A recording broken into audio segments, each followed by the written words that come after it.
Assalamualaikum warahmatullahi wabarakatuh. Perkenalkan, nama saya Rahma Pria Budiarti. Saya mahasiswi dari Prodi Sarjana Terapan Gizi dan Dietetik jurusan Gizi Poltekkes Kemenkes Semarang, kelas reguler B semester 2 dengan NIM P13374312200091. Tujuan saya buat video ini adalah untuk memenuhi tugas praktikum mata kuliah mikrobiologi pangan yang berjudul Identifikasi Bakteri Patogen, Bahan Pangan Hewani, dan Bahan Pangan Nabati.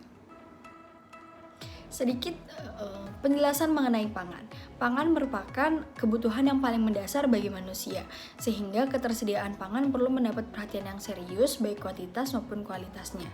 Berkaitan dengan hal tersebut, maka kualitas pangan menjadi tema utama dalam teknologi pengolahan yang ada di masyarakat. Kualitas pangan juga berhubungan erat sekali dengan kesehatan manusia.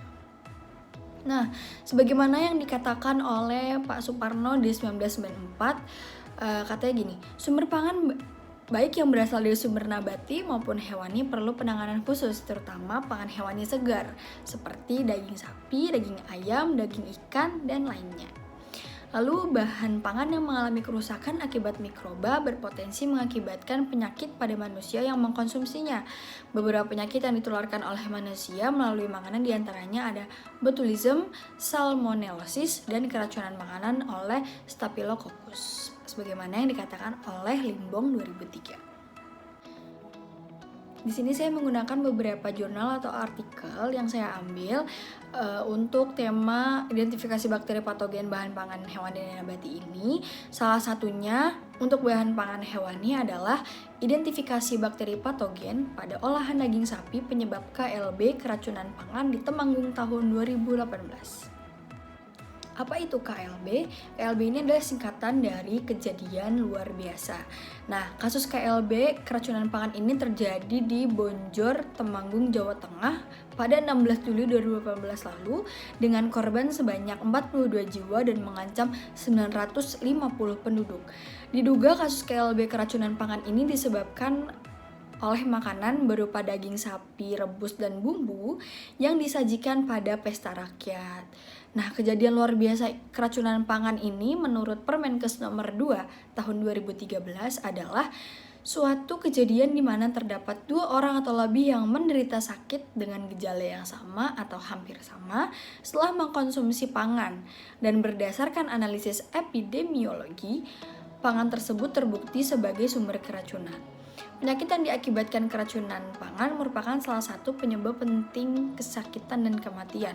Kasus kematian akibat keracunan pangan terus meningkat. Bakteri patogen sering menjadi salah satu penyebab KLB keracunan pangan ini. Nah, bakteri patogen masuk ke tubuh inang dan dapat menyebabkan penyakit. Penyakit itu timbul akibat infeksi yang menghasilkan perubahan fisiologi normal tubuh, menurut Harty 2015. Nah, bakteri patogen merupakan penyebab penyakit yang sering berhubungan dengan bidang penyehatan makanan seperti diare, muntaber, tifus, dan infeksi saluran pencernaan disebabkan masih tingginya tingkat kontaminasi mikroorganisme pada makanan yang disajikan oleh berbagai penyelenggara makanan.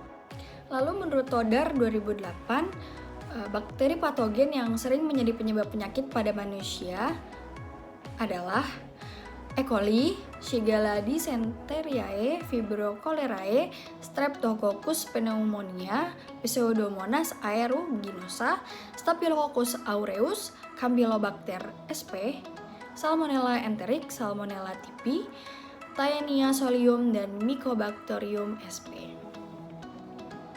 Nah, penelitian ini dilakukan selama 8 hari pada 20-27 Juli 2018 di Laboratorium Mikrobiologi Klinis Balai Besar Teknik Kesehatan Lingkungan dan Pengendalian Penyakit Yogyakarta. Nah, kalau gitu kita langsung masuk ke cara kerja alat dan bahan. Oke, di sini alatnya ada sekitar 17-an. Ada BSC atau Biological Safety Cabinet, ada cawan petri, garpu, sendok, pisau, tabung reaksi, inkubator, jarum ose, jarum inkolum, panel NED, panel PED, vortex, nepelometer, BD Ponix, gelas benda, pipet tetes, dan loop. Untuk bahannya di sini ada 14. Pertama ada sampel olahan daging sapi. Di sini memakai 2 sampel, yang rebus dan yang bumbu.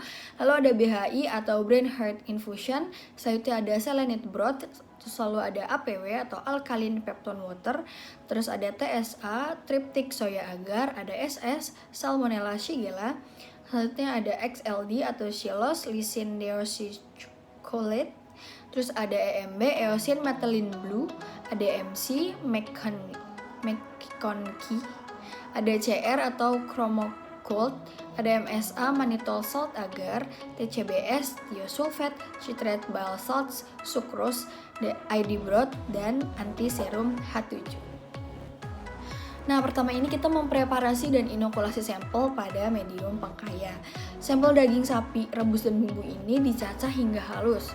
Kemudian diinokulasi ke medium pengkaya BHI, selenite broth, dan APW secara aseptik. Setelah itu diinkubasi 24 jam pada 35 derajat Celcius. Selanjutnya ada inokulasi pada medium selektif. Sampel daging sapi diinokulasi ke medium selektif. Jadi medium selektif ini ada TSA, ada SS, ada XLD, EMB, MC, CR, MSA, dan TCBS. Nah, lalu diinokulasi dengan menggunakan strict plate method. Nah, sampel dari BHI diinokulasi ke TSA, EMB, MC, CR, dan MSA. Selanjutnya, sampel dari selenite broth diinokulasi ke medium SS dan XLD. Sementara sampel dari APW diinokulasi ke medium TCBS. Lalu sampel diinkubasi 24 jam pada 35 derajat Celcius. Nah, selanjutnya ada inokulasi bakteri tersangka pada BHI. Koloni bakteri tersangka E. coli pada medium selektif CR, EMB, MC, lalu Salmonella sp pada medium selektif ES-XLD, Staphylococcus sp pada medium MSA, Bacillus sp pada medium TSA, dan Vibrio cholerae pada medium TCBS. Diinokulasi ke BHI dengan cara menggunakan OSE untuk koloni berukuran besar dan digunakan jarum inkulum untuk koloni berukuran kecil secara aseptik pada BSC. Sampel diinkubasi 24 jam pada 35 derajat Celcius. Selanjutnya ada uji penegasan pada medium selektif. Nah, isolat bakteri pada BHI diinokulasi ke medium selektif dengan strict plate method. Lalu isolat yang berasal dari MSA diinokulasi pada MSA, isolat yang berasal dari TSA diinokulasi pada TSA, isolat yang berasal dari TCBS diinokulasi pada TCBS, dan isolat yang berasal dari CR, EMB, MC diinokulasi pada MC. Lalu sampel diinkubasi lagi selama 24 jam pada 35 derajat Celcius. Uji selanjutnya adalah uji biokimia, di mana koloni bakteri tersangka sampel olahan daging sapi pada medium selektif MC, MSA, TSA, dan TCBS diambil menggunakan OSE secara aseptik dan dimasukkan ke dalam ID broth, lalu divortex hingga homogen. Sampel di dalam ID broth ini diukur tingkat kekeruhan menggunakan nepelometer, di mana di sini tingkat kekeruhannya itu berkisar 0,5 sampai 0,6. Setelah mendapatkan tingkat kekeruhan yang sesuai, sampel dituangkan ke panel NID atau panel PID, di mana panel NID ini untuk bakteri gram negatif dan panel PID untuk bakteri gram positif, dan dimasukkan ke BD-Ponix untuk diinkubasi sekaligus identifikasi jenis bakteri. Nah, pada BD-Ponix langsung mengidentifikasi jenis bakteri secara otomatis dan hasilnya ditampilkan pada layar. Hasilnya pun langsung diperoleh dicetak secara otomatis.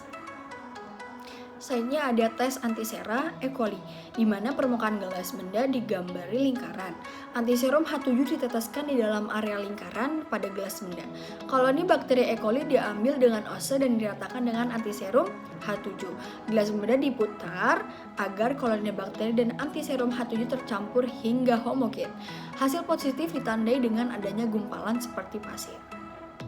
Nah, yang terakhir adalah analisis data. Analisis data dilakukan secara kualitatif dengan membaca jenis bakteri hasil pengujian biokimia setelah sampel olahan daging sapi dituangkan ke panel NID atau panel PID dan diinkubasi pada BD-Ponix, serta melihat terbentuknya gumpalan seperti pasir pada tes antisera E. coli. Nah, setelah sudah melewati tahap-tahapannya, waktunya kita untuk melihat hasil dan pembahasan. Kalau gitu kita langsung aja masuk ke hasil dan pembahasan. Oke, hasil dan pembahasan. Pertumbuhan koloni E. coli positif pada daging rebus di medium EMB, daging bumbu pada medium CR dan MC. Jadi pertumbuhan koloni E. coli ini positif pada daging rebus di medium EMB dan positif pada daging bumbu di medium CR dan MC. Nah, lalu di sini ada bakteri pada EMB memiliki karakteristik koloni berwarna metalik. Lalu di sini ada CR memiliki karakteristik koloni berwarna biru. Selanjutnya ada pada MC yang memiliki karakteristik koloni berwarna ungu dan berkabut. Nah, selanjutnya ini ada pertumbuhan koloni Staphylococcus sp positif pada daging bumbu dan rebus di medium MSA dengan karakteristik koloni berwarna kuning. Selanjutnya ada pertumbuhan koloni Bacillus sp positif pada daging rebus di medium TSA dengan karakteristik koloni melebar berwarna putih hingga abu-abu. Nah, ini selanjutnya ada pertumbuhan koloni Salmonella sp dan Fibrocolerae negatif pada semua sampel di medium SS, XLD, dan TCWS. Ini hasilnya negatif. Lalu pertumbuhan koloni bakteri tersangka sampel daging sapi pada uji penegasan adalah E. coli positif pada daging bumbu dan negatif pada daging rebus. E. coli positif pada daging bumbu dan negatif pada daging rebus. Koloni positif ditandai dengan karakteristik koloni berwarna ungu dan berkabut pada medium MC. Selanjutnya ada pertumbuhan koloni Staphylococcus sp positif pada daging rebus ulangan pertama dan daging bumbu dengan karakteristik koloni berwarna kuning.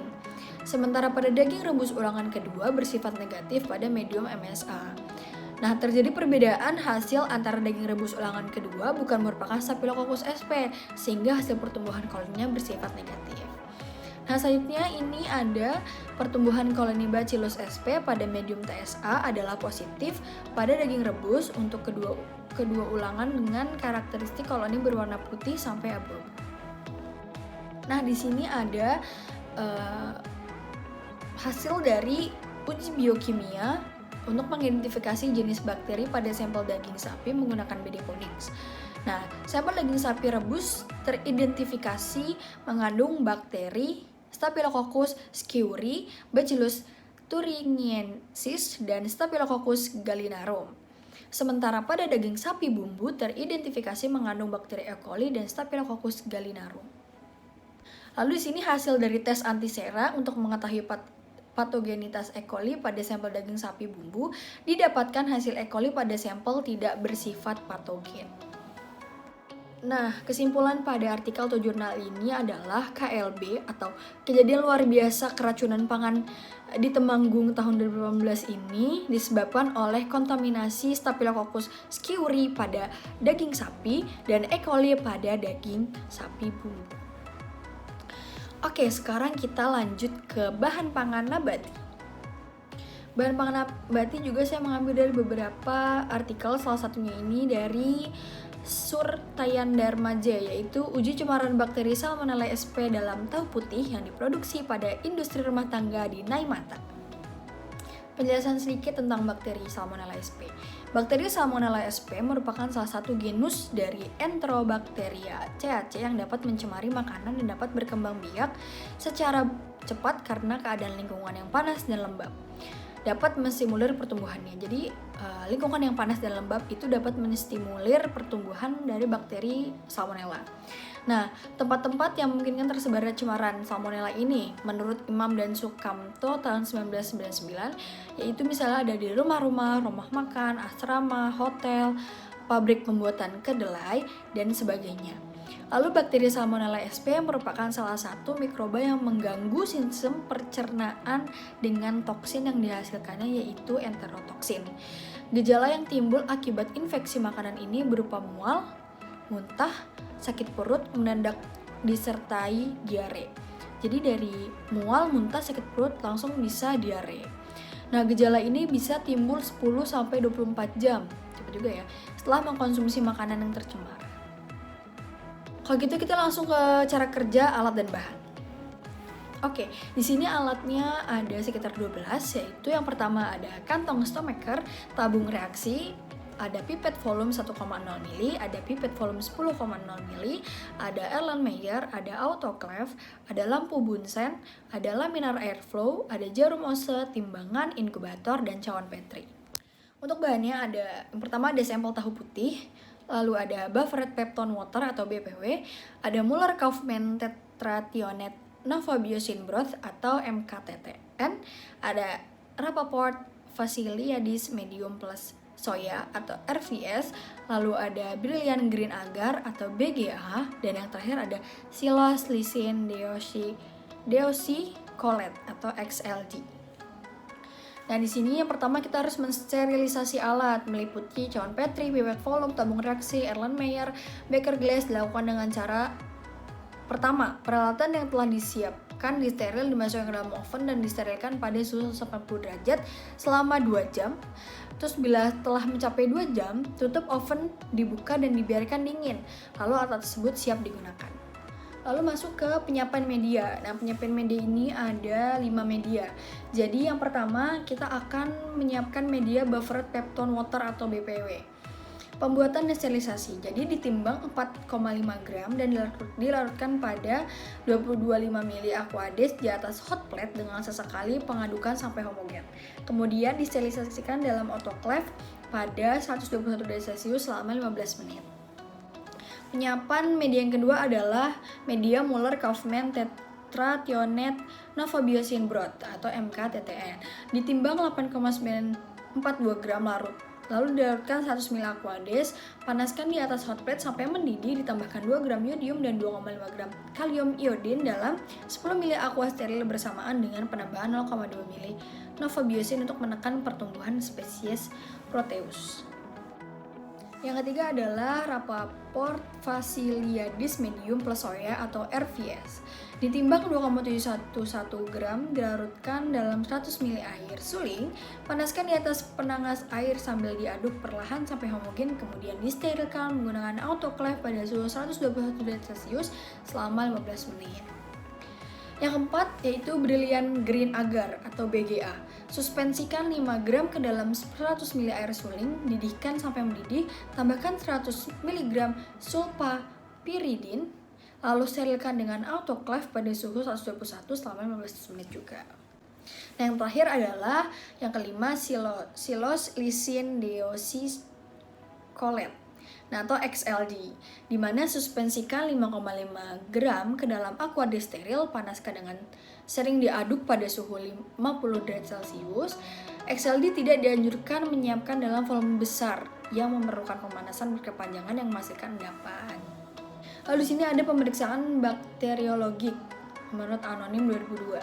Dengan cara aseptik ditimbang 25 gram cuplikan yang telah dipotong-potong ke dalam wadah steril yang sesuai, ditambahkan 225 ml BPW, dihomogenikan menggunakan stomaker, kemudian diinkubasi pada suhu 37 derajat Celcius selama 15-24 jam. Yang kedua, pengkayaan dengan cara aseptik dipipet, biarkan pengkayaan masing-masing 1 ml ke dalam 10 ml media MKTTN, diinkubasi pada suhu 37 derajat Celcius selama 24 jam, dan 0,1 ml ke dalam 10 ml media RVS diinkubasi pada suhu 41,5 derajat Celcius selama 24 jam. Lalu dijaga agar suhu maksimum inkubasi tidak lebih dari 42,5 derajat Celcius. Yang terakhir, inokulasi dan identifikasi dari biakan MKTTN dan RVS tadi diinokulasi masing-masing 1 sengkelit pada permukaan BGA dan XLD, kemudian diinkubasi pada suhu 37 derajat Celcius selama 24 jam, koloni yang tumbuh diamati. Setelah kita melalui tahap-tahapannya, lalu kita akan langsung membahas hasil dan pembahasan. Nah, di sini sudah ada tabel hasil uji bakteriologi Salmonella sp. Pertama, berdasarkan hasil uji pengkayaan, belum dapat dipastikan bahwa itu jenis Salmonella. Selanjutnya, berdasarkan hasil pengamatan uji inokulasi dan identifikasi terhadap Salmonella diperoleh saat penanaman kultur Salmonella pada media spesifik BGA dan XLD, yaitu terlihat adanya koloni bakteri Salmonella yang tumbuh. Maka pengujian ini akan dilakukan dengan uji konfirmasi. Nah, uji konfirmasi ini meliputi banyak ya, ada uji TSIA, uji urease, uji B galaktosidase, itu beta galaktosidase, ada uji indol, uji Voges-Proska-Uer, dan uji serologi. Nah, setelah semua uji-uji ini diujikan, hasil dari pengujian ini dapat dinyatakan sebagai negatif koloni per 25 gram. Hasil ini telah memenuhi syarat pada SNI yang mensyaratkan cemaran salmonella pada tahu adalah negatif koloni per 25 gram. Nah, kesimpulannya, maka hasil yang diperoleh yaitu sampel tidak tercemar bakteri Salmonella sp atau negatif koloni per 25 gram sampel. Dengan kata lain, sampel yang diuji telah memenuhi syarat mutu tahu sesuai Standar Nasional Indonesia atau SNI tentang syarat mutu tahu dengan parameter yang diuji adalah cemaran Salmonella. Nah, di sebelah ini sudah ada syarat mutu tahu menurut SNI. Nah, mungkin sekian video kali ini tentang identifikasi bakteri patogen bahan pangan hewani dan nabati. Semoga bisa bermanfaat. Mohon maaf bila ada salah-salah kata, kurang lebihnya juga mohon dimaafkan. Wassalamualaikum warahmatullahi wabarakatuh. Terima kasih sudah menyaksikan.